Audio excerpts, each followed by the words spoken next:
অনেক সুন্দর পরিবেশ, এত সুন্দর পরিবেশ যা বলার বাইরে, মনোরম পরিবেশ। আজকে আমার মনটা খুব ভালো হয়ে গেল এই জায়গাটায় আইসা। তাও দেখি আমার বাইরে জিজ্ঞাসা করি তার ড্রিম কি, কাতারে আইছে, তার স্বপ্ন কি শুনি। তোমার স্বপ্ন কি ভাইয়া বলো? আর আমার স্বপ্ন, হ্যাঁ, দেখি ইনশাল্লাহ আসছি যেহেতু স্বপ্ন পূরণ করার উদ্দেশ্যে। দেখি কি করা যায়, সামনে আগায়, স্ট্রাগল করতে হবে, ধৈর্য ধরতে হবে, এছাড়া তো আর কিছু না। তোমার সামনে মানে তোমার মানে প্ল্যান কি, ফিউচার প্ল্যান কি? তোমার মানে একটা ড্রিম থাকে না একটা মানুষের, আমার এই স্বপ্ন ওই স্বপ্ন, তোমার স্বপ্নটা কি? আমার স্বপ্ন, আমার বাবা মার যত ইচ্ছা আছে আমার ওইগুলা পূরণ করব। ওনরা খুব আশাবাদী আমাকে নিয়ে, যে না আমার ছেলে গেছে। আমার বাবার বড় একটা স্বপ্ন যে তার অন্তত তার একটা ইচ্ছা, শখ ছিল।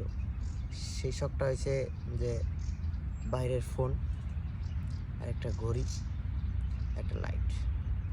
জাস্ট বাবার ইচ্ছাটা যদি পূর্ণ করতে পারি তাইলে এর বেশি আর কিছু লাগবে না। তাহলে এইটা তো আহামরি বড় স্বপ্ন মামার, তো তুমি তো এটা চাইলে ইচ্ছা করতে পূরণ করতে পারো। না, তার জীবনে তার কোনো কিছুর অফুরন্ত ছিল না, জাস্ট এতটুকু শখ ছিল আর কি। অনেক মানুষের কাছে গেছে, অনেক কিছু চাইছে, বাট টাকাও দিতে চাইছে যে আমার জন্য নিয়ে আসো, আমি টাকা দেবো। জাস্ট এই ইচ্ছাটা কেউ আর কি পূর্ণ করে নেয়। আচ্ছা, আমি আমার বাবার ইচ্ছাটা আমি পূর্ণ করবো, এটাই।